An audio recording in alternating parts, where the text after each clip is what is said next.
Hey gamers, this is Patrick and Jason. Welcome to RPGaymer episode 5, a podcast about da da da da da da da da da Final Fantasy! Yeah!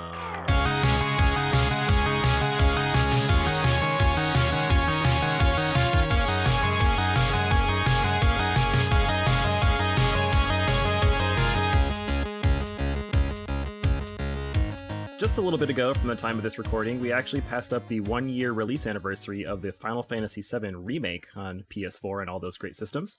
And that kind of got Patrick and I thinking about Final Fantasy as a whole. Yeah, Final Fantasy, I've said it before, I will always say it. It's just one of my favorite series. It's so good. Jason, I know you have a love-hate history with Final Fantasy. Is that kind of correct? That makes it sound so bad. It's more love than it is hate. I think that there's just some games that I really didn't enjoy, or rather some games I really didn't resonate with, but overall the series is great, and it's absolutely the series that made me really right, enjoy role-playing games. I think it goes without saying the game series has been around since the late 80s, and it's now the early 2020s, and it's still here, still relevant, and we should be getting 16 soonish, I suppose. I was probably conceived the day that the first one came out. If I had to guess, it's probably right. I mean, was that the reason why you were conceived? I am the world's Final Fantasy. What we're gonna do today, because this is our first time really going in depth in a full series, we're gonna just dig right in there and talk about everything that we possibly can about Final Fantasy. One little disclaimer. We're not going to be talking about Final Fantasy 11 or Final Fantasy 14. The reason why, those are great games. But if we ever do something about MMOs, those games are going to come up naturally. So we're going to save those for future discussion. We're definitely just going to focus on main, plot-driven, non-online Final Fantasy in all of its glory. So we're going to start with our first romp in the series. I'm just gonna go first because I actually already talked about mine in episode 1, if you remember. Ooh. Yeah, so back in the day of our first episode, so long ago, I told you guys that Final Fantasy 1 was my first Final Fantasy, and it really solidified interest in gaming. It kind of taught me how to read. I really figured out context clues and what to do. And this is as a 4-year-old. I mean, I was very young when it came out. Well, I wasn't 4 when it came out. I was very young the first time that I played it. Things about the game that really stand out to me, aside from just it being the first in the series, I really remember my brother and I getting very stuck in the Terra Cave, which was the first Crystal's Cave. Yeah. And he was the one who actually got us to rent the game. He's a couple years older than me. So I know he was kind of oh, this game looks okay, but I have to play it with my brother because he's here. And he just kind of got bored with it when we got stuck. So he pieced out and I took over. Little memories that I have of that. I remember fighting the vampire, and then you fight the Lich, and fighting the Lich, this hugely epic boss, was really cool, especially as a kid. And I think it really just that's one of those games where you really feel like you accomplish something when you continue through the game. I mean, I feel like when it comes to games like Mario, you probably don't feel that sense of accomplishment until you get to the very end, or when you clear a level. And Final Fantasy, I think hitting those heavy bosses were those pieces where you're just kind of oh, I did the thing. However, even though Final Fantasy 1 was my first romp, I think the game that really solidified it for me was Final Fantasy 4, which was Final Fantasy 2 in the US. It was the game that actually made me care about what was happening in video games, because games were just purely entertainment prior to that. So I think one of the reasons why, instead of having these blank slate characters that you had in Final Fantasy 1, you had a lot more characters with depth. You had characters who were romantically involved. You had a love triangle. You had several sacrificial revenge plots. There was just a lot going on. And I really think that's one of the reasons why I love that game so much. Jason, what was your first romp in the series? Mine was a little bit different than yours. My real first time playing Final Fantasy was actually renting Final Fantasy 9 back in the day when we rented PlayStation things. 1. Yeah, I remember when you could rent. I don't even mean rented the game. We rented the game. We also rented the PlayStation because we did not have a PlayStation. That game was my first one, and it's kind of funny because that's for sure a callback game because it kind of goes back to the original one with a lot of the characters, the story arcs, and the things that came before it, which we'll get to later. And I loved it. I just the first thing I can remember is I cannot beat this game in one rental session. I needed to rent it multiple times. And like you said, I really enjoyed the story and characters. It was a time when I was really into fighting games, Mario, Donkey Kong Country. So a lot of games that didn't really have characters that talked to you. Very much so gaming for entertainment, kind of like what I said earlier. Yeah, definitely. It was a different sort of entertainment. It was like a TV show that I interacted with. It was a movie that I could control the characters for, and it was characters and story arcs that I actually cared about. And it was a video game because I was still able to level up my character and get new abilities. I really liked the ability system in that game and how you could link them together and learn them as you keep getting AP, I think, in that game, and you would learn those skills. It was a lot of character development, and it was really really fun. And I think I had dabbled in RPGs before that. Mainly, my oldest brother had Dragon Quest on the NES, the original one, so I knew about them. Another really good series. It was always kind of in my mind as this is a cool game series. And I think it was also, lastly, why it was my first romp and why I knew I enjoyed it. None of my friends or none of my other family members really played those types of games, so it could kind of be one that I would wholly think of as my own. My brothers liked fighting games, they liked the wrestling games, some of them would enjoy sports games, but I was the one that really enjoyed the storylines. I really enjoyed the action of a turn-based battle system, and I really enjoyed my character development and growth. And I think those are the real reasons, even nowadays, why I tend to like these types of games still. They really just resonate with me from when I was I younger. think that's one of the beauties of just RPGs in general, especially Final Fantasy, is like they are your own. You know, they Hmm. weren't really multiplayer back in the day. They are now. We see all kinds of all forms of multiplayer RPGs, but back then you're very intimate with that game. Like you said, you got to know these characters. Yeah. If you had to tell someone why they should give the series a chance, what would you say? Like, think of it this way: we have a lot of people who probably have never played a Final Fantasy, or their first experience with Final Fantasy might be 15 or 14, or the 7 remake, which are good games in their own right. But what I want to know is, like, if you were telling someone jump into the series as a whole, what would you say? I think I would tell them if they enjoy games that have story or strong characters. I feel like that's something you see a lot nowadays with games of the year or games that get lots of recognition and awards. For example, 2018's God of War, Horizon Zero Dawn. A lot of these games have strong leads and strong characters that progress the story forward because of how they're written and how you, as the player playing as them, interact in the story. That's largely the same for Final Fantasy. You get a lot of characters, but it's the same idea. You have strong characters progressing the story, and you can really get tied up in their adventure and their morals and choices, their actions, their inactions, sometimes their death. And you can really get invested into that. So if you enjoy that modern aspect of games nowadays on PS4, PS5, Xbox One, and PC, you'll see that in the older Final Fantasies too. It's still there. It's just way more blocky and pixelated, but it's still something that you should enjoy if you like those types of games. I really like how you said if you're playing these newer games, you'll see that in the older games. So the way I kind of thought of the whole like how would I get someone to the series was I thought like how do you tell a current gamer or a new gamer to appreciate something that has been around for such a long time and has such a history. Think of it this way: sometimes I pick up a comic, like a really old comic, because I want to get an appreciation of what things were like before I took interest in them, like an interest in them. But it's hard because when I look at them and I look at what's happening in the comic, I'm like, okay, but I've seen this in XYZ, and XYZ is the new things, like the things that are more in your face now. And it just kind of feels dated when you look at the older things. So I need to take a step back and really think about like the how it all started vibe. I think that's why Final Fantasy to me is games and series like Final Fantasy are so important for new people because they were doing things before they were cool. Final Fantasy is that like that tree in the park. If you go to a park and you know you see this tree that's been around forever, and you know this is that kind of tree that like people have sat underneath, had parties underneath, hung out with a loved one, or just played around as a kid.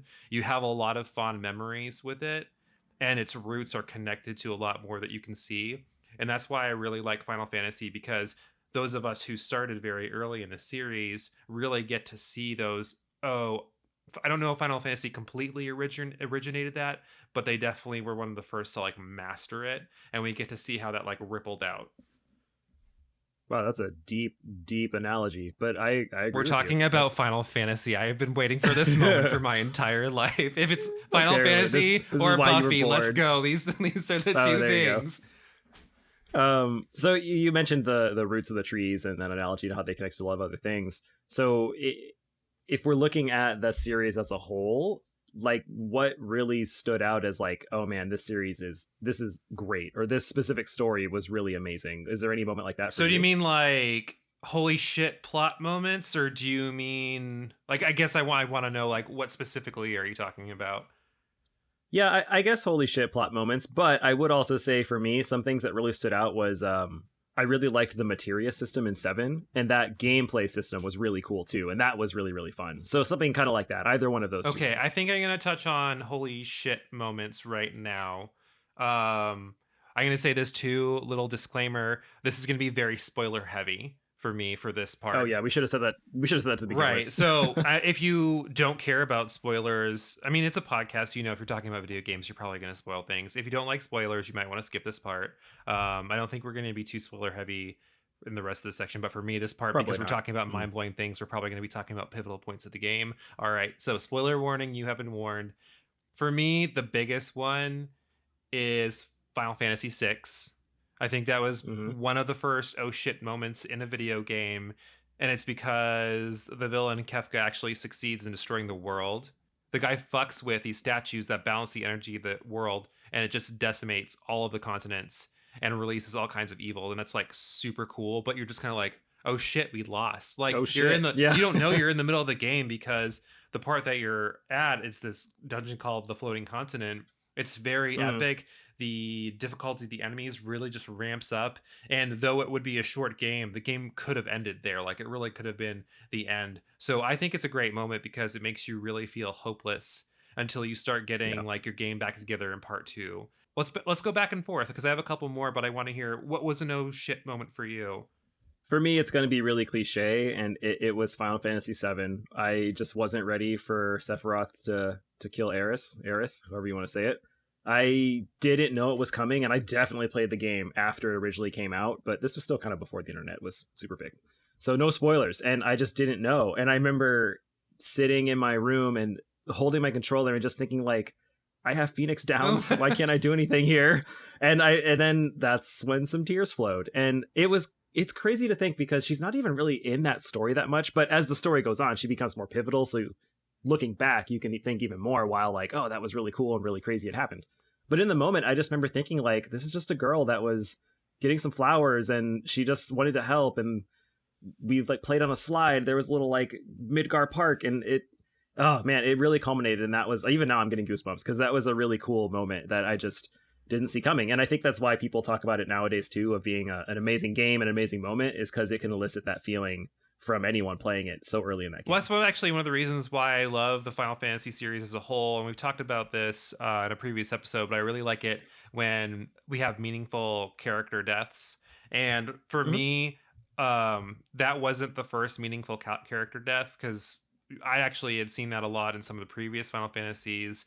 But I am going to touch on an oh shit moment for character death in Final Fantasy V. I kind of refer to five Mm-hmm. as the black sheep of the SNES trio. Um, Definitely. it Of the first six, really. Well, I guess Final Fantasy two. But anyways, Yeah, fine. so it wasn't the most characterization driven Final Fantasy. It was a lot more on the gaming mechanics because we got to see the awesome class system.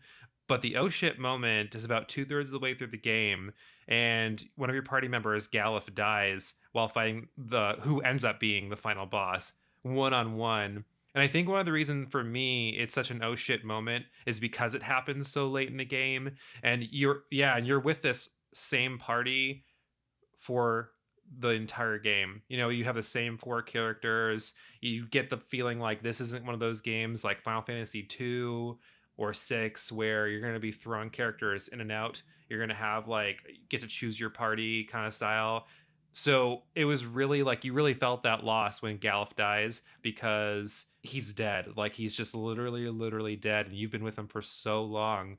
and he's just gone. And it really resonates with those characters too. And for me, it's not really one of the more emotional games, but that was a pretty heavy moment. Yeah. Yeah, I feel you. I remember playing that game too and thinking, this isn't cool.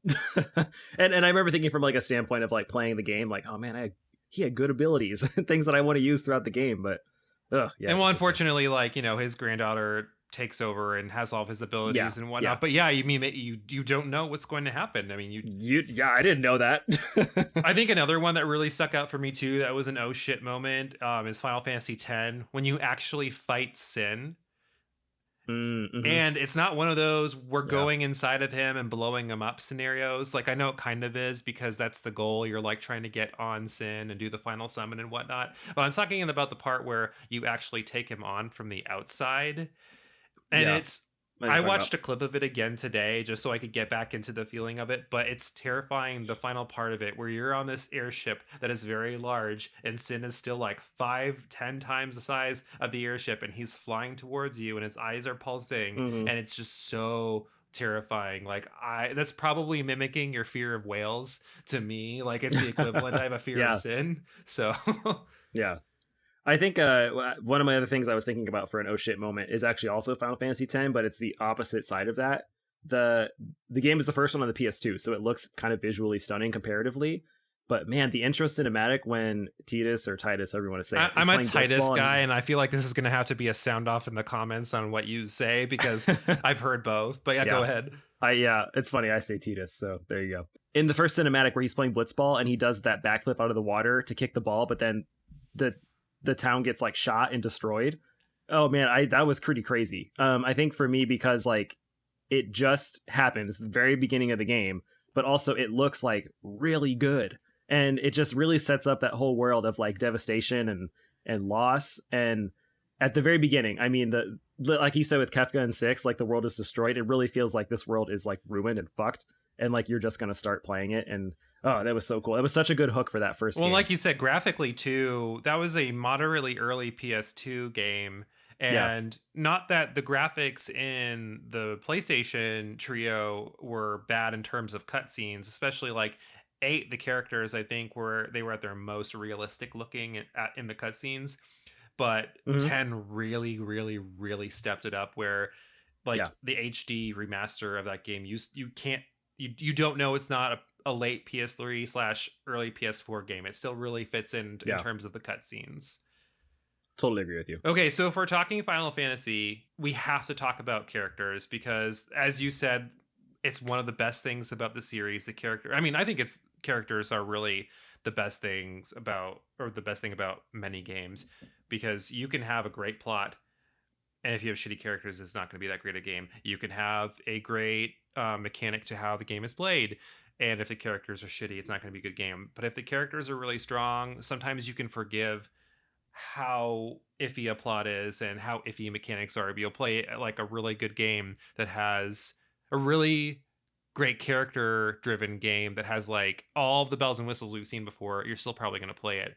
So in terms of arcs and dialogue, not like abilities, because I mean, I don't really buy into just like the abilities part. If you want to touch on it a little bit, you can. But who were some of the best characters for you? Jason's shaking his head right now. Like, definitely not ability stuff. The best characters for me, that's an easy one. I gotta pick Final Fantasy IV, but I'm cheating a little bit and I'm not picking one, but I really like the dynamic between Cecil and Oh Kain. yeah, I think that's really cool. And just the like Black Knight versus White Knight and like the morals of what he wants to do and is this the right thing, and Kane's just a straight up badass. So there's so many things that are really really cool about that one. But it really kind of shows me the dichotomy that the series can present, and really any well written game. It doesn't have to be a Final Fantasy or an RPG, but leveraging your character's arc and development and watching them change as you play the story, it makes them feel not so robotic. It makes them feel a little bit more like they're humans, and that's pretty impressive for an SNES yeah. game. He actually was the character that I was going to talk about first as well, because Cecil's redemption arc is just so Mhm. great. Like, you have someone whose powers are completely rooted in darkness. Like, he's the fucking Dark Knight. Of course, they're Mhm. going to be in darkness, and he is a kind person, even though he's the Dark Knight, but he's done some really rotten things for his king because he's just a super loyal Yeah. guy.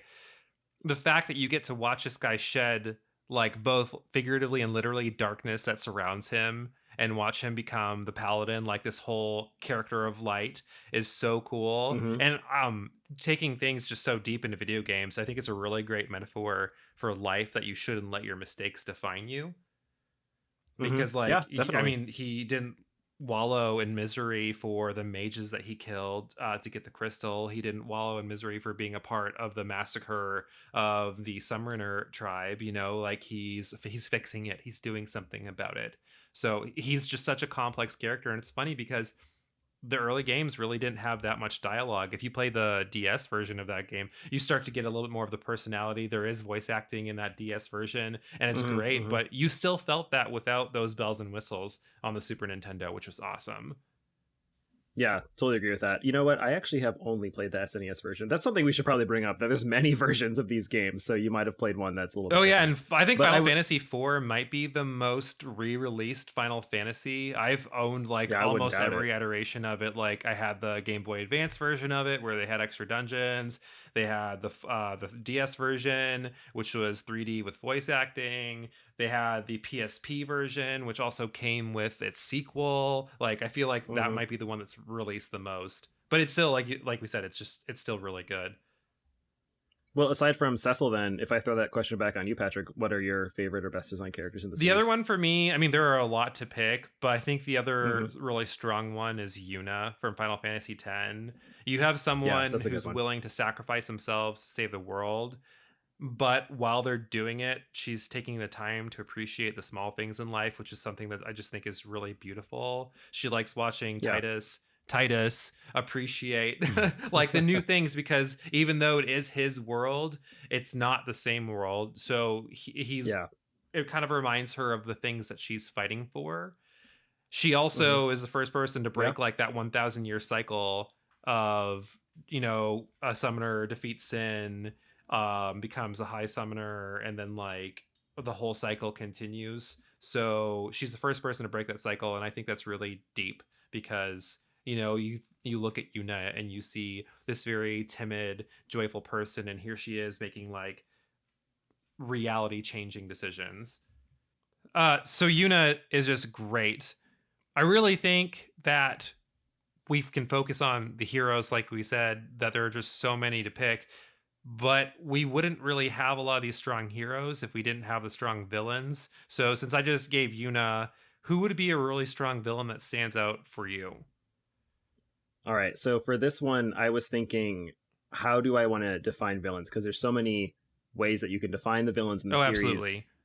So many things you can do. So I have two, which is actually three. So I the first one I'll do is the basically the I am evil and like I just want to destroy things, or maybe I misunderstood. So for this one, the easy one is Sephiroth, but I really also want to include Right. Oh Kefka. yeah, So I you have have to to do include Sephiroth Kefka. slash Kefka, and I think they represent really probably Kefka more so, but just kind of like pure evil and just want devastation. They want to destroy things. They want to change the life stream. They want to make the world a different place. Their view is skewed. I feel like I group them in a category, and as the greater category of like these types of villains, it's because it's kind of cliche. This like misunderstood person, or this person that's like doing evil things because their view is not the normal view, if you will. I'm going to say it's evil, but I guess that's subjective. So I think that you get lots of villains like that in many games, not just Final I could Fantasy. not But disagree with that's you more on that. So go, go, please I go. don't think you could lump those two characters together. And the reason why, Mm-hmm. Sephiroth was a decent human being until he found out the things that he found out. For me, Mm-hmm. Kefka is he He's kind of pure yeah, evil. he's like the best villain for me. He's the Joker from Batman. Like there's just no He easier. literally laughs in the Right. game. And it's not even just because of that, but he just has that whole sadistic, he is just Mm-hmm. evil, crazy, no redeeming qualities, but he's still like charming as fuck. Like you want to see Yeah. more of him and all the crazy things that he does, but he's just such a terrible human being. Special shout out to Kefka too. I have not played every single Final Fantasy, but I am fairly certain he's one of the only enemies that is the main enemy throughout the entire Yeah, game. well, and you don't even think there's no like there's no guide behind him like puppet master or anything like that. He's the bad guy the entire time. He's the puppet master basically, because like when I was thinking like what made him special, he throws the Emperor Gestal off of a floating continent. Like how off the cliff. How fucking awesome is that? Just like he like well, not for the Emperor. No, not for the Emperor, but that just really shows, you know, I was thinking of that, oh, this villain is pretty cool, but then all of a sudden they're not the final boss, and there's you have that surprise twist final boss, which I'm just so not about. He's not that, which like you said, he's there the entire game, which is great. You said you had 2, kind of 3. Who was your other pick? I did. So I need to give a special shout out to Garland in the very first Final Fantasy. That's the name of the end boss, if you didn't really know that. I just think that without a strong central like evil presence, and very cliche, just strong big evil knight dude, but I think that it represents what the series is kind of about, that sort of high fantasy style, and his idea of using crystals to like summon a Bahamut, I think, something like that. I can't remember exactly, but it's just a very cliche and generic sort of style of villain. But I give a shout out to that because I think it defines a series. It kind of defines RPGs with that sort of style of villain and that sort of style of bad guy. And I just want to give a shout out to him because I think that it's without a character like that, or a central character that wasn't, he was serious, I guess is what I'm getting at, as opposed to being a silly person, or he wasn't a puppet master. He was like a dude. So I got to give a shout out to him. Yeah, he wasn't chaotic evil. He's like lawful evil, if kind of what you're saying. Yeah. I think he's a little bit more complex than you think, though, because he's the first boss that you fight in the original Final Fantasy. And like you said, he's also the last boss in his like he's chaos. And just the fact that he had this whole plan of like the time mechanic where he sends himself into the past. I just thought that was really cool because, you know, you have this first RPG going for a really grand high fantasy story, like you said, which was pretty awesome. But what are your shout out villains then? Talk about Sephiroth no, just Kefka. Like literally, there's nothing wrong with many of the Final Fantasy villains. Some are better than others, but I just think if I had to talk about a villain, I would just talk about Kefka all day. I would love to see more Kefka, and like I don't know how, but I think I just feel like he is the pinnacle, the peak of villains in that series. So changing gears a little bit and moving away from story and character development, what do you think are some of the best gameplay mechanics that you've seen in the Final Fantasy series? Oh man. Okay, so Final Fantasy, where to start? Final Fantasy, you know, has been around for 30 plus years. 30 some odd years. So like literally, I think I am the same age as Final Fantasy. If not, there's like a year between us. But Final Fantasy, for me, the very first thing in terms of mechanics is just simply the ATB bar. So that's just when it's your turn, you have that little bar that charges up underneath the character's name or wherever it may be.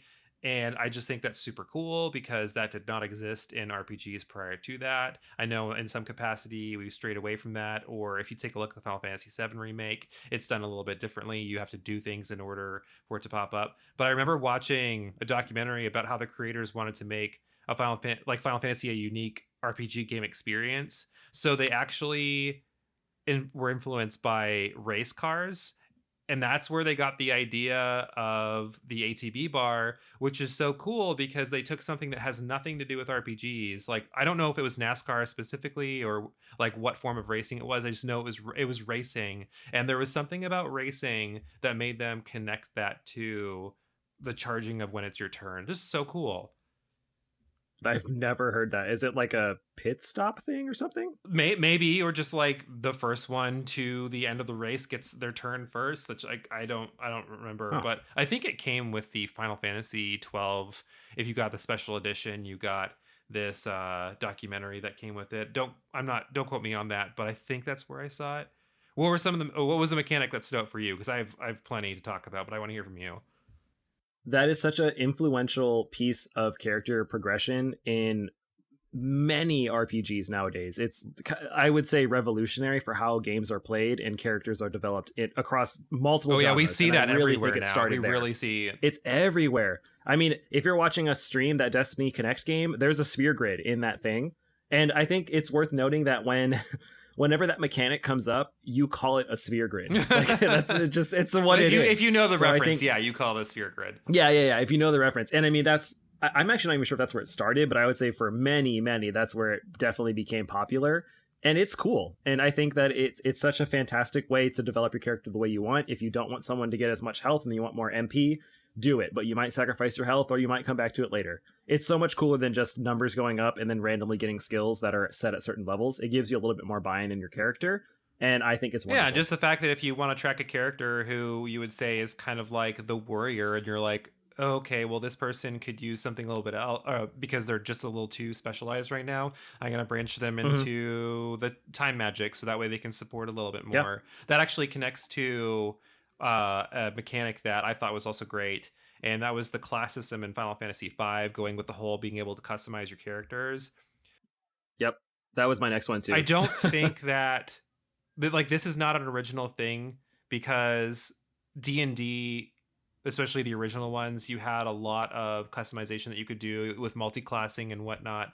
But I think Final Fantasy made it very easy to comprehend, and you don't really have to worry about planning. You could just go with whatever sounded good at the time or whatever would help you beat the bosses. I know Final Fantasy 3 lets you change classes as well, but 5 was the one that really let you master it, because you could customize your party. You had a main class, you could pick some sub abilities. It was just a really, really nice I'm going to screw you over mechanic. Completely agree with you. I'm glad you brought it up, too. The job system is also pretty revolutionary, but it kind of stayed more in the RPG genre.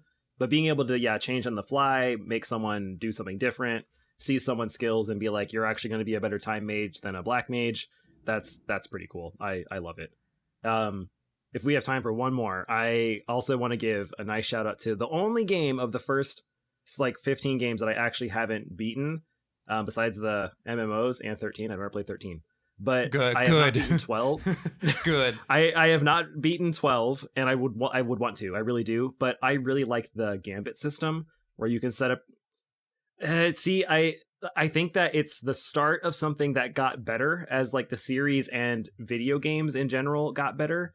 But it's a neat way to like play a character. Or I guess let's go back a little bit. That game wasn't as turn-based as the other series were. It kind of was. It was a weird middle, but it was really, really how do I want to say this? It was really, really divisive between players, but I do think I liked it. And I liked it because I didn't always have control of my team, but I could tell them what their job essentially was to do for me while I'm playing in this larger open field. But I do admit it wasn't perfect, but I think it got better. And you see a much better version of it if you're playing Final Fantasy 15. And I think that you wouldn't have as good of a skill system there, or a job system, or a gambit system, whatever they call it, if it wasn't for 12. So I wanted to bring that up and shout out the game that I'm sure no one really likes, but I'm going to say. Oh, you don't think you'll like 12? No, I mean the gambit system part of the game. So I like the idea of the gambit system. I think after Final Fantasy 10, it was time to try something new, because I think 10 in terms of there's been 10 other games that did it. Well, and 10 took a step backwards because it wasn't a bar charging based turn system. So, it was literally just turn based, which was awesome. There's nothing wrong with that. But in order to go back to the ATB system, they needed to switch it up. And true, like you said, I think the idea of managing a party in a macro kind of way is a great idea, but I just don't think Final Fantasy 12 quite did it. And the reason why, I don't think you got a lot of the useful gambits that you needed to customize. Like, you had to buy them, and it had to be when they were available. And some of them were just a little bit too particular. Some of the earlier ones, Cast Cure and 30% health. So the way it worked basically was you would buy these gambits. Well, we had tactics. This descriptor that said like, do this when this happens, like do X when Y happens. But some of the ones that were available to you early on were like Cast Cure when my character is at 30% health, and that might be the highest one that you have. And Cure's not going to do shit if you're at 30% health. I have this really weak healing spell on this really, really low amount of hit points. It's not going to cut it. You didn't really get the good gambits until about 2/3 of the way through the game. So that's why I'm just kind of like, oh, I don't know if it was the greatest. It Hmm. really just could have been Well, better, but it was a cool attempt. Like, it was a cool attempt. maybe you know more about this too, because I, again, getting back to what we said before, I've only played this on the PS2, but I think that's different on the PS4 remake. Do you know more about that? Oh, the Gambit system? Yeah, is it, wasn't it revamped or something No, was the Gambit changed? system is pretty much the exact same. But Mm. it's the class system in. Oh, that's what it So was. Yeah. there's this license board, which is basically how you customize your characters. This is another thing. It's going to seem like I'm hating on Final Fantasy 12. I actually really like the story and then in the Mm-hmm. world. Sure. But I didn't like some of the mechanics. The license board was basically you got points, and however you wanted to customize your character, you could. But it was too open. And my biggest issue with Final Fantasy is when all of your characters can be pretty much exactly the same. I don't like that. I like it when we have these people that they have their own skill sets that you don't determine. Like, because not everyone's coming in as a blank slate. There's no reason that, Penelope. They have a predetermined path, Exactly. Like, basically. Vaughn shouldn't be able to do the same things that Ash should do because they have different Mm-hmm. upbringings, they have different backgrounds. How the hell does this kid know how to use a bow or a gun if you choose to do that? So they streamlined it. You could pick classes for your characters in the remaster of the game, which I think made that a little bit easier. But yeah, so I just don't know if the Gambit system was my cup of tea. It really, really, really had to know that. And I think if you're a younger gamer, you might not really be able to mechanically figure that out. So I brought up how the Gambit system didn't work for me. What was something that didn't work for you? Yeah, it's good to hear your perspective on that too, because it does kind of make me feel a little bit differently about it, but I still love my Gambit system. If I needed to say one thing that I'm like, that was not fun, we're going to harken back to college. Patrick and I were kind of getting me to play more Final Fantasies, so I played the first 6 in like 3 months. No, it was much it was shorter than that. no. I was gonna say maybe it was only like 2 because it was You pretty beat quick. Final You could knock out, like, Fantasy 1 or 2. 5 in like 3 fucking days because you had played it at 4 times the fucking speed. That's not true. It was only 2.5 times the fucking speed.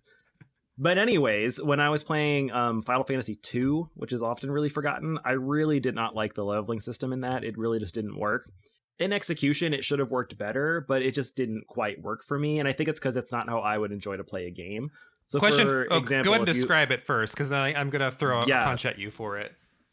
if you hadn't played it, essentially what happens in that game is you only level up your skills, attack, defense, magic, life, by those things being acted upon. So if you, I gotta even remember, I think it might be broken down to like swords and axes and everything have their own skill set. If not, then it's just attack. I can't remember specifically. So to level that up, you have to actually attack things. To level up your defense, you have to get like hit. To level up your hit points, you have to lose hit points. And then you like, if you win the battle, you kind of level up a invisible meter for each of those things, and then they will go up. And it just felt kind of dumb because you're literally at some points attacking your own team members to increase your HP or increase your skills, and it just didn't feel right to me. So, devil's advocate, because I don't, for me, that's like not the worst system. And I like totally respect you. And I know a lot of people actually didn't like that system. But devil's advocate, did you play and did you like Skyrim or Morrowind? Sorry, Oblivion or Morrowind. Wow, that's a great point. I loved those games. Oblivion's one of the only games I've beaten twice, and it's the exact same idea. It is the exact same mechanic, and this was kind of that whole ripple effect or tree roots that I was talking about. I'm not saying Final Fantasy is the like originator of that, but I can see how Final Fantasy might have been like one of the bigger names that started doing that. And that's that same mechanic. Like, if you cast the spells, you get better in those spells. I like that mechanic because I think it's very reflective of life. I don't like it when you level up and all of a sudden, like, you just learn this new ability. I'm stronger now. I know this ability. Right. Like, I like that whole... I killed this slime and I can cast fireballs. I did it, so I got better at it because it's a really good reflection of life. Now, I think, like you said, it's a little broken when you have your characters attacking your own characters, but it's not that bad of a mechanic. In another series, it's another franchise actually of Square Enix is I guess it would have just been Square at that time, is the Saga series. I think Final Fantasy 2 would have fit better as those because all of the games are you use it and you get better at it.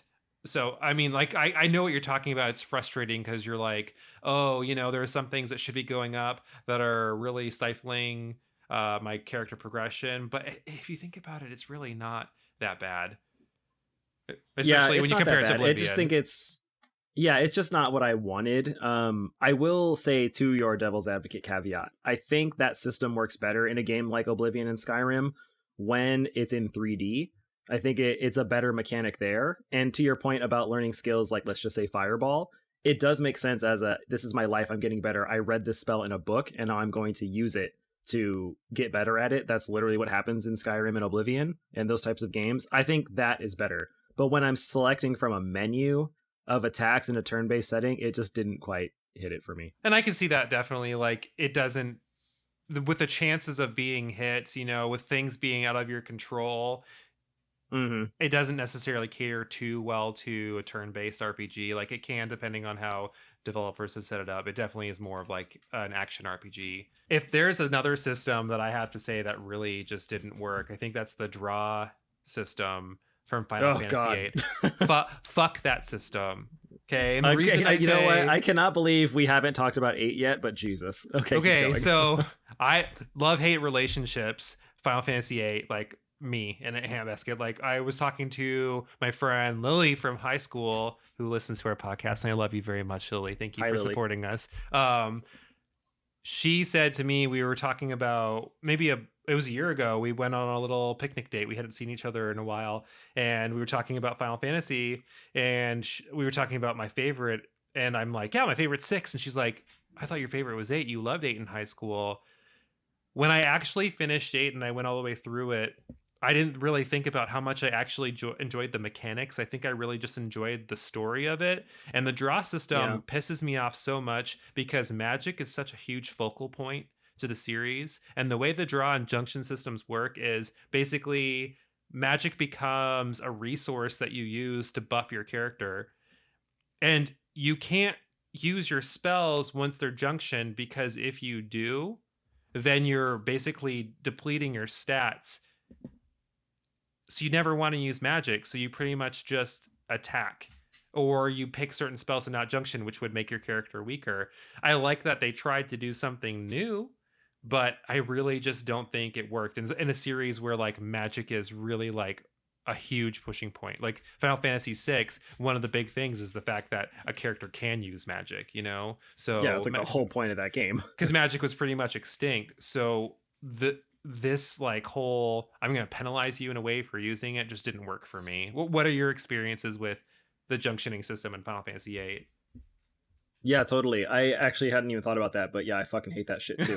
I think that something that I feel like it just didn't go far enough, maybe. To give you what I'm saying, if they were gonna make magic a little bit more special or unique, maybe make it a little bit more impactful and devastating. So if certain summons, resources, or what have you were limited, or they were missable, or something that wasn't normal in that world, make them like really powerful. So I feel like, oh man, I only have 10 cures left. Like, do I want to use it now, or do I want to buy some weaker potions? Like, they could have done more with the magic in that game to make it feel more special, and that would have been cool. I will give points to drawing. I think it's kind of neat, like that you would draw them from the earth, from the world, from the creatures. That's kind of cool, but it just, like you said, magic is so integral, and when it's not fun or beneficial for you to use, it's kind of dumb. So that's kind of what my take is on that one. I think it was really a regression from Final Fantasy VII because the materia system in a way did the same thing, because materia did affect your stats, and you could kind of choose, like if I had the element and I had it on my armor, it'd make me resistant to certain spells. I think that was just the superior system. Agreed. So if we're looking at the superior systems and the better games, if I guess someone was to come to you and say, hey, Patrick, I'm a video game newbie and this Final Fantasy series seems like a cool thing, but I don't know where to start. There's like 18 million games, and some of them have their own subsequels, which have their own subsequels to themselves. So which would be the best place for me to start? What would you say to that poor soul?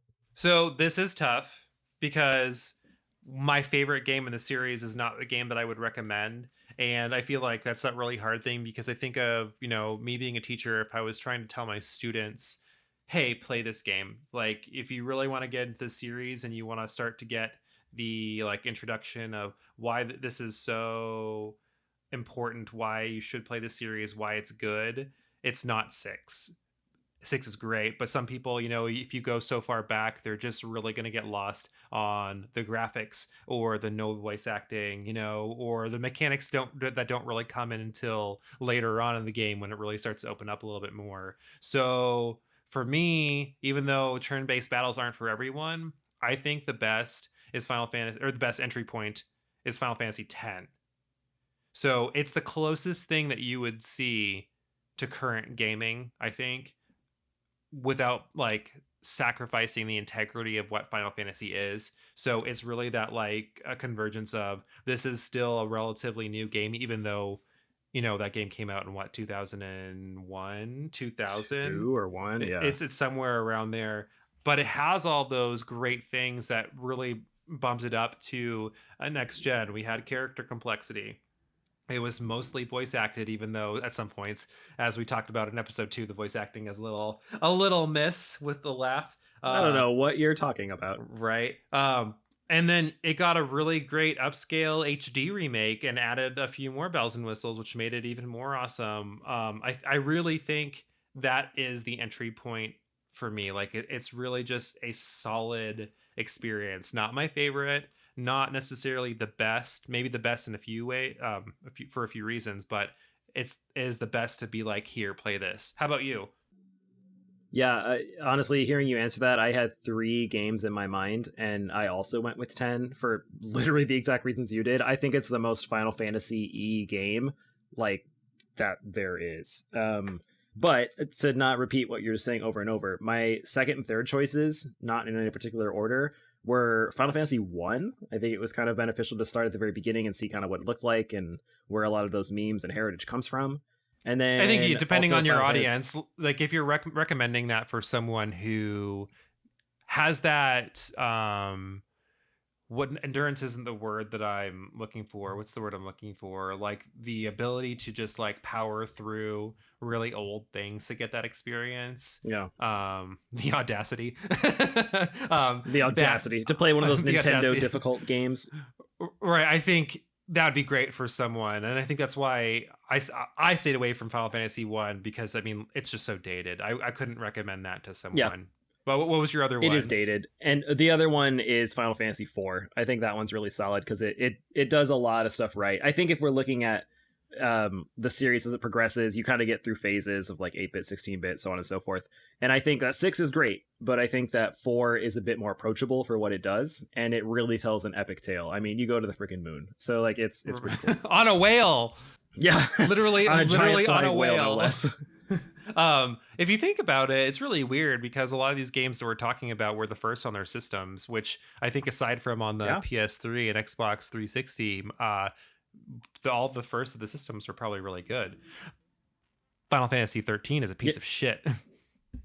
I've never played it, so there we go. And it got like 3 games though. Yeah. So okay, when we were planning what we were going to talk about, when I was planning what we were going to talk about, I was trying to think of a way to phrase which game would you not recommend at all, and I wrote, what game would you tell someone to treat it like it had COVID and stay the fuck away? For me, that game is Final Fantasy 13. It's garbage filth.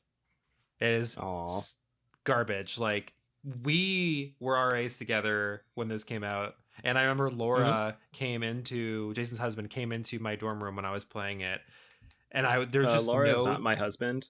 Came into my room, and there was no joy on my face when I was playing this game. Like I just, you're obligated to be there. We waited so long for this game to come out, and it is just not good. Like it oversimplifies character controls and class roles. It's an even worse version of the Gambit system, because I know you didn't play this game, so you can't really speak to it. But I've heard about it. It basically, you had all of your characters could be like 6 different roles total. And they're your typical, like someone who can tank, someone who can heal, someone who does like black magic, someone who can attack. But you didn't choose or customize those at all. the game did it for you. Now you could input commands on what you wanted your main character, your control character to do, but you couldn't control the two side characters that were with you. You only could control what roles they were doing. So you could basically you just managed your team. Like it didn't feel like you were really doing much aside from just being this like omnipotent person who was just telling them and dictating them what to do. And that was like the extent of it. The story made no sense. Like, I literally could not tell you what's going on in that entire game. The only character that's interesting is the main character. Lightning is pretty cool, but like the entire, like you said, it's a trilogy of games and it's just bad, bad, bad, bad, bad. I am so mad at the game. Okay, deep breath. What is your garbage game? My garbage game has been brought up so far on this podcast. I just do not like Final Fantasy VIII. I know that some people like it, and it's not a terrible game. Like I'm sure you might say 13 is. It's definitely not. It has some redeeming qualities for sure. It does. It has redeeming qualities. I just think that it is not good comparatively because it is sandwiched between what some might consider the two best games like of the entire series. And it just didn't resonate for me. I think that partly it's definitely, if I go to a more personal side of it, I don't like the more realistic settings for really any game. I would rather prefer the Mushroom Kingdom over like Skyrim. I think it's more what I would prefer. So for me, 9 was a better game. 9 was a little bit more fun and solid. And then 7 is a lot more realistic, but I think it does the realistic way better. And it just has better villains and has better characters. So looking at 8, it's just kind of my black sheep of the trilogy in the middle. And I think it's partly a vendetta for me. People like that game, and I just don't get it. So I would just like people to not play it because I think it is not as good as the other. I feel like one. It was the first emo RPG. Like I remember when I was in high school, I was broody and Squall was broody. Like I went as Squall for Halloween once in college. Like it was one of those games where you were just kind of like you were hip to play because you were just moody, you know, like you could tell this is a moody motherfucker. He's got a gun blade. Like I don't get it. Why? Yeah, just pick a gun or a sword. Exactly. Can you just please? I think Final Fantasy VII really set the bar so high. I'm wondering if maybe they just were grasping for straws. Like they knew they needed to like really get on the whole like release train of we need to get everything out where let's not lose this momentum, we're doing really great, but like Cypher isn't as interesting as Sephiroth, and Idea isn't as interesting as Genova. I mean, and what's the name, Renoa and Aerith or Tifa, whoever you want to right you can try and throw and match up. For me, honestly, I like Quistis. I think Quistis is a really interesting character. And that was pretty much it in terms of the characters. I did kind of like Squall, but I was kind of over the moody motherfucker because Cloud was a moody motherfucker too. So there's not enough room. We really which just is saw good the why same they thing. They like made him better in Kingdom Hearts and he became Leon. I'm like, okay, that's someone I actually might care about. And I will say the whole military academy thing I thought was super cool. Like I like military oriented stories sometimes. I don't know if I necessarily like them in Final Fantasy. I think I like it maybe more in the high fantasy versus the sci-fi. I think I would identify 7 and 8 and maybe 10 a little bit more in the sci-fi realm than the high fantasy realm. I think that I really liked the military school part of it, but it just once you got past the first disc, you really lost that. And I think it strayed away from what made the first disc pretty strong, because the first disc of that game is pretty strong. I will give it that. The first disc was pretty good. And it's also like the longest one. All right, let's talk about a little bit more of a positive topic. So back to things that made the series special. As we've talked about before, music can leave a huge impression on people. So I want to know, I kind of broke this up for myself. Which game do you think had the best battle themes? Oh my God. We'll do battle themes, world map themes, and then just overall experience as music. Which one do you think had the best battle theme? Oh man. Persona. Man, that's a tough question. On the spot though, I guess I have to answer it with what comes to mind first, and it could be because it's my first one, but I like Final Fantasy IX's battle theme. It's it's got a cool like build up where it's just kind of like no no no no no as the screen is loading because it's the PlayStation, and I just think it was fun. It made me engaged to play and battle and fight, and it kind of had callbacks to the original themes from the first couple of It games, did. which that whole game is all. It's always that's the entirety of that entire game. So I would say that's probably my battle music, but I don't know. As we talk more, I might jump in and change my topic as I'm thinking. The way I thought about it in terms of battle themes is if I had to listen to the same theme 1,000 times, because you will listen to the same theme 1,000 times, which one would it be? So for me, if it was regular battle, it was a literal tie, because I couldn't decide between 6 and 7. I got very excited in 7 in the remake when you hear that theme. Like, it was very exciting for me. But 6 is also another one where like that song hits very hard. So I really like that.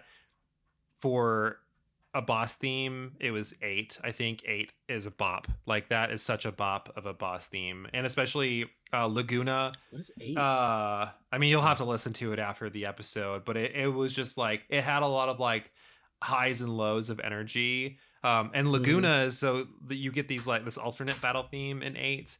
And that is also like legit. I could dance to this song. It is so good. We're gonna listen to them after the podcast and just like have a little dance session. Okay, perfect. Okay, did I change your opinion, or do you still agree with what you said?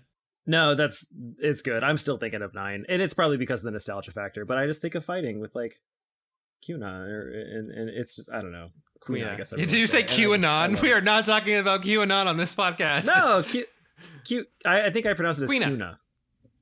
Quinoa. Quinoa. Quinoa. Yeah, that's really what it is. Okay, so I think one of the ones you asked was boss music.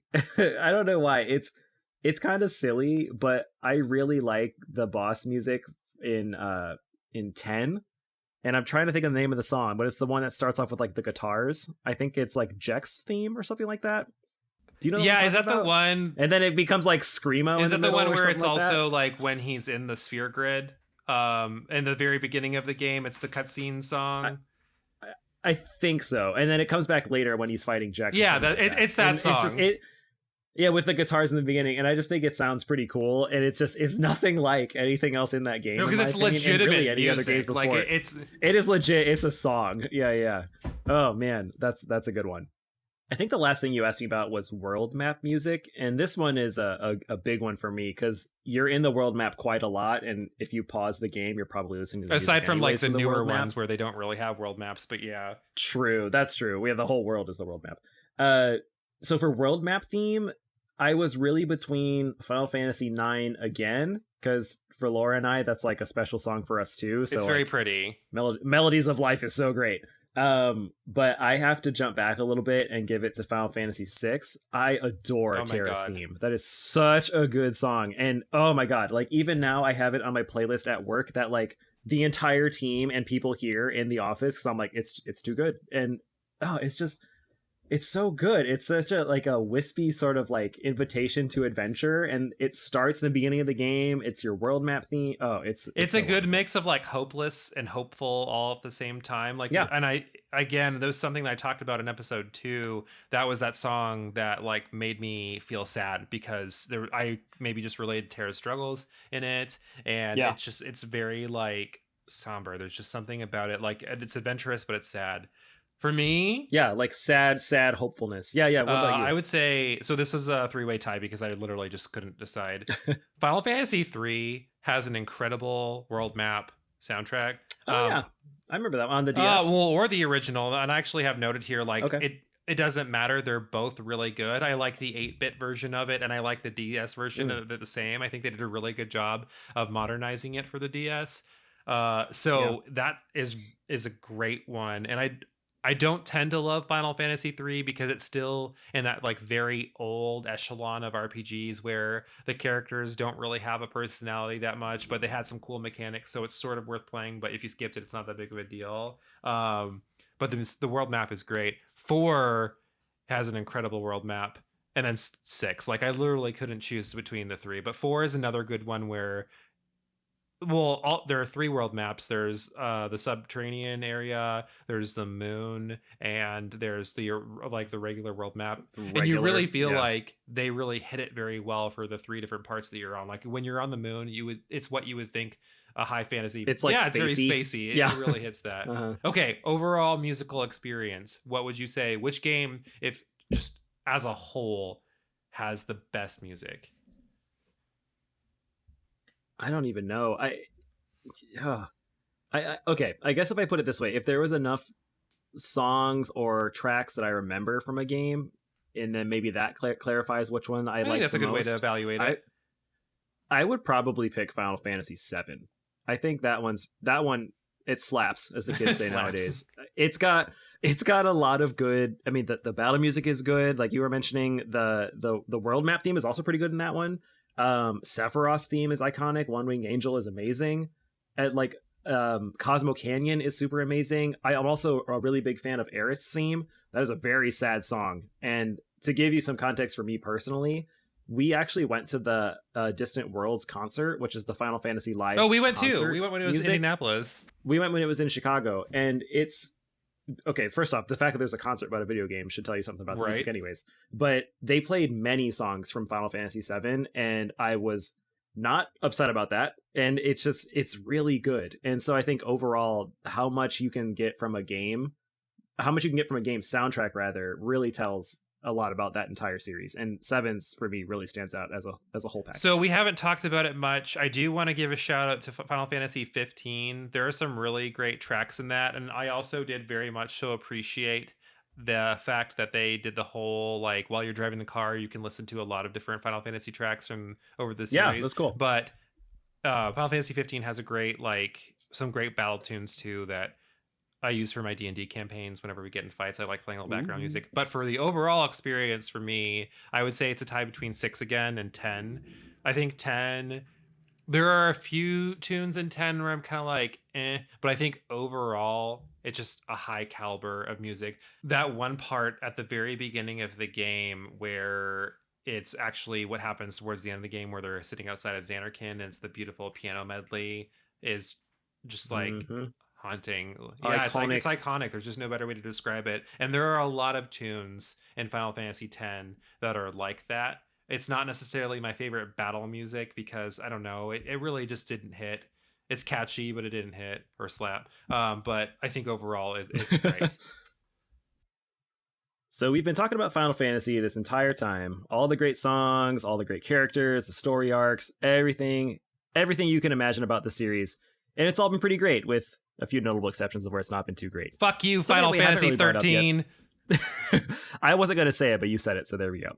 Something we haven't really brought up yet, though, is the amount of influence that this series has on so many other games that are not in the mainline series of Final Fantasy. There are tons of spin-offs, tons of sequels that are not considered the main games. And I think it might be worthwhile to speak a little bit about some of these spin-offs real quickly. So, Patrick, were there any Final Fantasy spin-off titles that really resonated with you? Yes, and I'm going to keep this very brief because since we're talking about Final Fantasy, I could literally go on forever. Final Fantasy 12 actually had a sequel on the DS that not many people know about called Revenant Wings. It's an RTS game, and it's a little bit of like a monster management game too. At first, I thought it was like silly. I didn't think it was going to be that great at all. I wouldn't say it's an epic game, but it's a great departure for the series, trying something new, and it was fun. Like I really enjoyed it.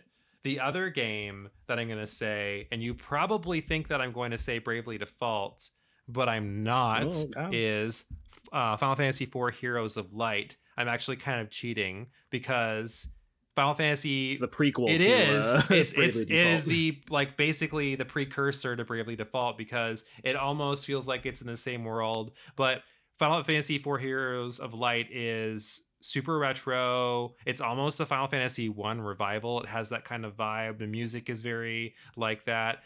I wouldn't 100% like say this is a game you need to pick up because it's very heavy in high encounters or high encounter rate. There's not really any character depth, but it does have a pretty cute job system and it's still pretty decent. Those are the ones for me that are just kind of like, these are pretty, maybe ones that people didn't know about. They're semi unsung heroes. How about you? I think it's pretty telling that you're right on with Bravely Default and talking about this topic, and I didn't even think about that. And that's for sure one of the Right. games. For for me though, the big notable standout for me though, the big notable spin-off has to be the original Final Fantasy Tactics. It did create like a whole subline of games in the Tactics series. So if you're not familiar, Final Fantasy typically is a turn-based role-playing game, but Tactics is a turn-based RTS, a real-time strategy game. It's based on the grid system that you walk around, isometric view. It's iconic. I think it's super great. It also has wonderful characters. It's a really fun job and class system. It was my first foray into the tactical style video game, and I loved it. So I think Patrick, our podcast Zero was talking about the Game Boy Advance and the Nintendo DS, and in that I mentioned my liking of Advanced Wars, and it definitely came from liking Final Fantasy Tactics first on the Oh yeah, PS1. The game is just go ahead. Tactics is incredible. It was not my first Tactics game ever because my first Tactics game was actually Shining Force 2. So I had a little bit of experience with Tactics games, but I played the shit out of Final Fantasy Tactics. Like it was great. It was very challenging. It came out about the same time as Final Fantasy 5 in North America. So you really got a heavy dose of that cool class system that we really hadn't got to see yet. It's just a great game. And I just love that you could set up your what's it called, time mage, your whatever it was, to like decimate people, and then the calculator I think was one of the roles. Yeah, and yeah, it was so cool, and I was like, this is the game for me. You could be so meticulous and plan out every move, and I loved it. But to be fair, nowadays I don't really like those types of games because I'm a little bit more into like, let's just get it done now. But for what it's worth, Tactics was an absolutely amazing game.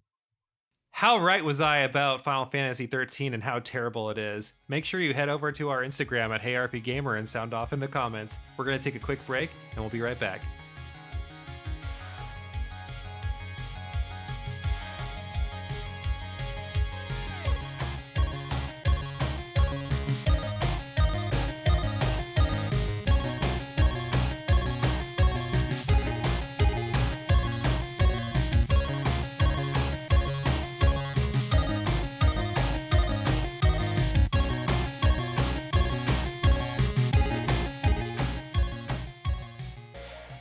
We talked a ton about Final Fantasy, and if you're still listening, I don't know how you haven't peed yourself yet because I swear it's been like 40 hours since we started our conversation. So there's been a lot of editing. Oh yeah. So we're going to very quickly talk about the games that we're currently playing so we can get to the fun part in the games that we have planned for part 2. Oddly enough, I'm playing a Square Enix game. I'm playing Trials of Mana, which was originally known as Seiken Densetsu. Is that right? Yeah, that's Seiken Densetsu 2, which we never got in the US until very recently, unless you emulated it, like me in high school. But I'm enjoying it. It's a good game. It's not that deep. It's easy. I have to play it on the hardest difficulty to make it an actual challenge, which I wouldn't say it's still not really a challenge, but it's a really nice universe to be a part of. And it's really cool because it's a game. It's an action RPG. You can choose what class you want your character to be, and then they get advanced versions of themselves, and it's just a very vibrant, colorful, clean game to look at. Voice acting is terrible, especially the Claire character. She like baby talks the entire time. I know exactly what you're talking about. My friend's playing it too. I refuse to choose that character because of that, because I'm like, oh hell no. But I mean, but Patrick, we gonna play that quick game though. No, it's a good game. How about you, Jason? What are you playing? So for me, I still have been rotating between the last couple games we talked about last time. So still in the middle of enjoying Axiom Verge. Been watching actually Laura play a lot of new Pokemon Snap. That game's been pretty cool to watch. And then I don't think I mentioned this before, but I did do a random stream for this old PS1 game called Dragon Valor. I might have brought it up before, but I played a little bit more of that, and it's kind of a 3D action beat 'em up RPG. It's a weird like combination.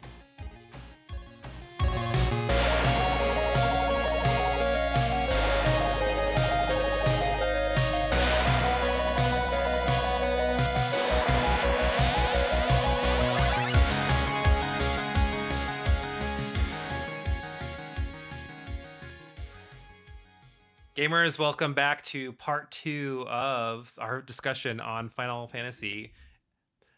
whenever we get to part 2, we play a super fun game that I have planned out for us. And this time we're going to play a little game I like to call That's What Shiva Said. Heyo. Wah, wah. We'll insert that So in this is post. going to be a little similar to our poorly described games. It's going to work just like it. One of us is going to give the other person a quote that a Final Fantasy character said in their game, and the other person, and a few clues, and the other person is going to guess who said it, and then maybe talk a little bit about that character. So to give an example, Jason, I'm going to read through the quote as an example. If I said, "You spoony bard," you would say, what character said that?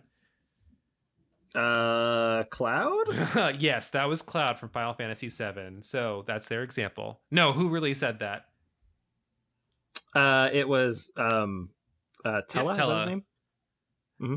From Yep. 4. And then, well, 4/2. if Jason doesn't get it, I would give my little side clues. So our side clues are going to be give a little abstract description of the character or something they do. So this clue would be the character's revenge arc ends in their own destruction. And if he still can't get it, give what game the character is from or some kind of like hint towards that. So the character appears in Final Fantasy IV. I went first when we had to do the poorly described games. So this time, Jason, go ahead and take it away. Okay, let's go with this one. Here's the quote. Gotta make sure I get it right. I hate Kafka. hate. No. Yeah. I think I remember when it happened in the game. This is Kafka from Final Fantasy VI, and I didn't know if you'd get it because I played this on the emulator with you at Purdue, and it was the SNES version. But previously, I had only played part of it on the PS1. Oh god, it's a different quote, right? It's a different quote, and I didn't know that. And so when I saw it, because I don't think you were in my room when this part came up, I'm like, what the F is happening? And like that's the original quote. And like context of the Japanese, he's basically saying that like the person he's talking to, he's saying that like I hate your guts and you're stupid and your smile and like all these other things, but the translator just did it as that, and I think it's super iconic. Oh yeah, so Celeste just stabbed him on Celeste. the floating continent, and he says like, "I hate you, little girl," and yeah, that I just like that's super iconic for me. Oh, it's iconic. It's good. Yeah, I think it is too. But I thought it was funny. So that's your first one. All right, didn't even let you finish it. The funny thing is that I was gonna say is that quote only actually has 3 words in it. So, but it's like 20 words deep. Okay, are you ready for mine? Anyways, what you got? Go ahead, man. You were a very special person to us because you taught us all how important life is. You taught me that life doesn't last forever. That's why we have to help each other and live life to the fullest. Even if you say goodbye, you'll always be in our hearts. I'm so happy I met everyone. I wish we could have gone on more adventures, but I guess we all have to say goodbye sometime. Everyone, thank you. Farewell. My memories will be a part of the sky.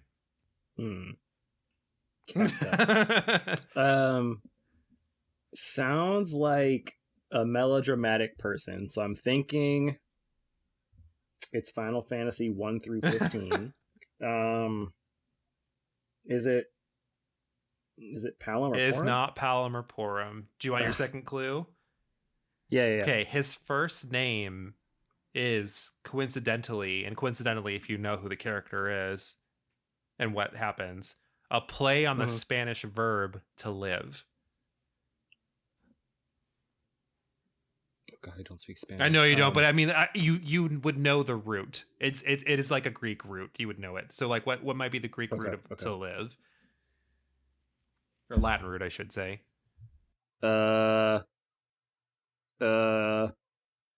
My mind's going to 6 because there's like a million characters there. Oh God, I don't even know. Do you want your final clue? Yeah. Okay, this character appears in Final Fantasy IX, as well as Kingdom Hearts 2. Kingdom Hearts 2. Yes. I've only played that game once. Oh God. Oh, is it It's Vivi? Vivi. Oh yeah, okay, I got it. I was like Vita, right? Is that what it is? It's Is... Vivier. Oh, okay, Yeah, but I mean okay, it's the got it. whole like VI Yeah, meaning yeah, yeah. life. Yeah. Oh man, I was thinking like Sabin. Like I No, don't know so who it was. that is his last lines in the letter that That's the last thing he says to says. Zidane Yeah. in a letter. And I was looking it up, and I was on the wiki, and I knew this was the quote I was going to choose from him because he's just such a complex character. But his last name Hmm. is like Ornatir, depending on like what version of the game, and Yeah. people were trying to describe where it might come from, and I'm like, maybe it comes from like them something being ornate or like not living, so it's like that whole coincidentally, his whole plot and characterization focuses on like existentialism, and his name basically means to live or living. I just thought that was really Yeah. cool. It is kind of integral to his entire Yeah. story and like what he means. All right, Ugh, your so turn. cool. All right, quote number 2. Come on, princess. Let's ditch Sir Rustalot and get out of here. Dude. Oh, come on, man. How do you know all these? Come on, Jason. Why do you think I know all these? You're way more into this than I am. Ugh.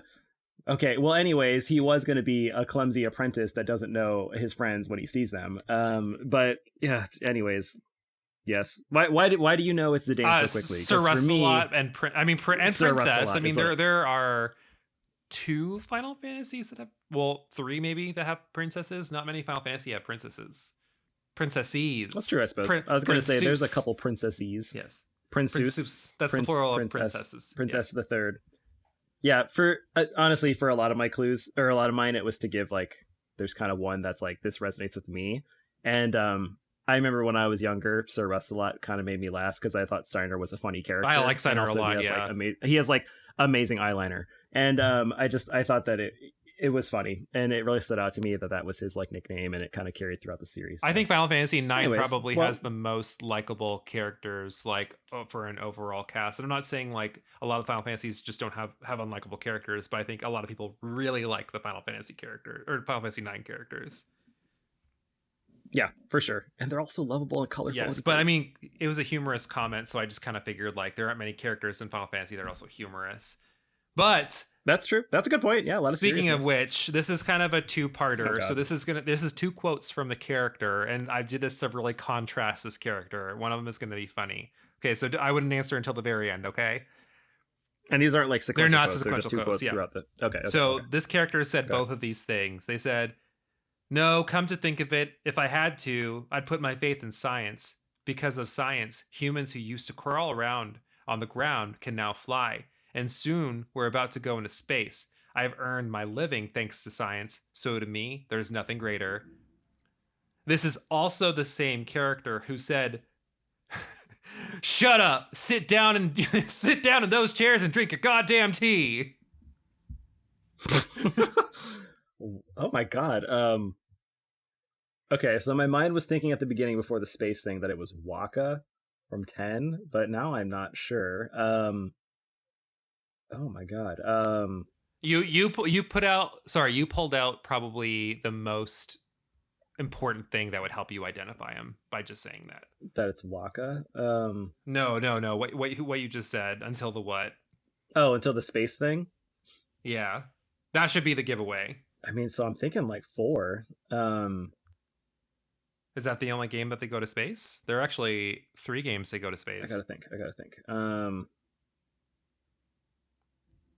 I mean, space is definitely in 7. Do you want your clue? Wait. Your clue will give it away. Okay, wait, then not yet. I'm not sure. Okay. One of his special moves shows him lighting a stick of dynamite with a cigar. It's Sid. Yes. Is it Sid Tywin from 7? Yeah, Sid Tywin from 7. Because the last clue was, in some capacity, he's appeared in almost every game. Yeah. There you go. Oh, man. What was that first quote? When does that happen? He's literally, I think it's the first time that they meet him. like rocket. Yeah. Yeah. That's right. Outside Niflheim, whatever that's. I don't remember what it was. Yeah. They actually go to outer space in Final Fantasy 4, 7, and 8. 4, 7. Oh god, did they do it in 8? Yeah, 8 actually, Renoa gets blown into outer space and you have to rescue her. Oh yeah. Got it. It's funny, when I was thinking of the games that have space, I was thinking of Final Fantasy 7. Well, when you do that, what, Meteor Summon or Knights of the Round, that's in space. Oh god. All right. That was a good one. Let's hear it. Quote number 3. Oh, I'm afraid you're going to get it, because these are iconic quotes for me, but we'll see. Okay. Now, this is it. Now is the time to choose. Die and be free of pain, or live and fight your sorrow. Now is the time to shape your stories. Your fate is in your hands. That would be Orin from Final Fantasy X. Dang, dude, you're a mega fan. I am a mega fan. That's why we're doing this episode. Yeah, apparently. Like, I had to like research like, oh, like what were good quotes that like, you know, I remember the moment it happened, and so I had to like get through like crappy ones and pick good ones. And I thought, oh, that's a good one, because like, oh, this is like iconic moment. But no, it's good. Yeah, I mean, like that. He you know, he doesn't talk too much, and when he does, it's either very crass or it's very matter of fact, and like that is his most badass moment. Like, it's so badass. I think that's when they're fighting Unalesca. Yeah, it's Unalesca. That's such a great part of the game in general. But like those that's a great line from him. Yeah. My clue was poorly clothed beefcake likes to wear his sunglasses at night. Oh my god. I wouldn't call him a beefcake, but definitely the sunglasses part. I Waka's mean, more of a beefcake than he is. Waka, okay, I didn't say Waka's not a beefcake, but yes. Okay, this one is going to be very hard for you. You might not get this one, that's okay, but I picked this because I thought it was very funny. Okay, so this is another, like, these are the two things that this character has said. Enough expository. You're already laughing because it's funny. Enough expository banter. Now we fight like men and ladies who dress like men. It's morphin' time. And he also said, let's see how you handle the mighty me. And by me, I mean blank. That's in his name. And by handle, I mean die. Oh my god, I have no idea. My mind is thinking it's something related to Final Fantasy VII with the Cloud cross-dressing scene. Okay, I can see that. I will say the cross-dressing thing might be a clue as to what game it's from, but it's the other game that has cross-dressing. Enough expository banter. Now we fight like men and ladies who dress like men. God, is it Final Fantasy X too? Is not. I wouldn't pick something. I mean, we didn't even talk about 10-2, but 10-2 is good. Okay, here's your clue. Okay, yeah, go. This character is a comical villain who is based off a Mesopotamian myth. Oh, it's Gilgamesh. It is Gilgamesh. So it's, oh god, which one? Yeah, he. My other clue was they debuted in this game, but they made several appearances in the series, typically as a side quest boss. So do you know which one they did? Gilgamesh debuted in? Dang, I'm thinking 4. It's 5. 5. Ah, shoot. That's the whole. I'm looking at like the SNES like palette. So okay. That's the whole and ladies. Because cross-dressing. All of your parties, I got you. All of your parties, ladies, and then Ferris. I don't know how to characterize Ferris in terms of like, is it, you know, like an identity thing or what is it? But I mean, they do make a point of that at the beginning of the game where, you know, Gilgamesh. Yeah. Okay. I love it. Let's hear it. Oh, okay. Okay, here we go. Only death awaits you all, but do not fear, for it is through death that a new spirit energy is born. Soon you will live again as part of me. Okay, that's a final boss, right? I mean, technically, yes. Okay. Read it one more time. That is, only death awaits you all, but do not fear, for it is through death that a new spirit energy is born. Soon you will live again as part of me. I want to say that is X-Death. It's not X-Death. Okay. Nice shout out to X-Death though. He's not that cool. All right, first clue. Length versus girth. Length wins. Length versus girth. Length wins. Length versus girth. And you said they are a final boss? Yeah. Ooh. Mm-hmm. Length versus girth. Is it Zeromus for Final Fantasy IV? It is not Zeromus. Random end boss, though. Okay, last clue. I think I might give it away. Really, really in love with his mother. That's weird. Oh, so Sephiroth. Sephiroth, yeah. Okay. Well, it could have been Seymour, I guess. Yeah, Seymour is also very in love with his mother. Yeah, okay, so the swords, the length versus girth. I get length what you're versus saying now. girth. Okay, yeah. That's one of his quotes about. I think it's towards the end of the game actually, when he's finally gonna kill you and like take over the live stream. So. That's weird because that doesn't sound like something he would say versus a lot of the other villains. Like I could have seen it being like Seymour when he's in Sin. I could have seen it being like Exdeath when he turns into like the evil tree absorbing. I could have seen it like Zeromus, but I wouldn't have thought that would have been Sephiroth. It's old Sephi, man. Okay. Well, you got me on one. Finally, Jesus. You let me read the whole clue this time. I really should have got it on the length versus girth because I'm definitely I'm a length and girth guy. What can I say? There you go. Okay, last one that I have, and if you have one more, that's totally cool because I want to hear it. You ready? Sure. Bleh.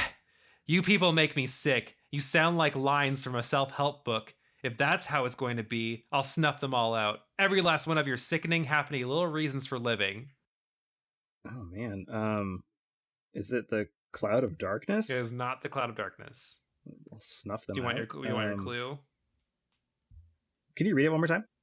Okay, it's bleh. You people make me sick. You sound like lines from a self-help book. If that's how it's going to be, I'll snuff them all out. Every last one of your sickening, happy little reasons for living. I mean, it sounds funny, so it makes me think it's like Kefka. It is Kefka. Oh, it is? Okay, Kefka. Good. I was like, he's the only one that was like legitimately like telling jokes, I guess. Yeah, I don't even know when he says that's at the very end of the game when you fight him. Like, he's literally his a god. Death. Yeah, and the thing, I mean, like he becomes god status, and he still has the same, like he's still the same personality. Which I mean, like that doesn't change him; it just makes him powerful, which is awesome. My clue was the first time you meet him, he's complaining about sand in his boots. yeah, in the desert. Yeah. Okay, last one, Jason. All right. Go for it. I do have one more, but I did not finish the other two clues for this. So this is going to be a hard one for you. Okay, here you go.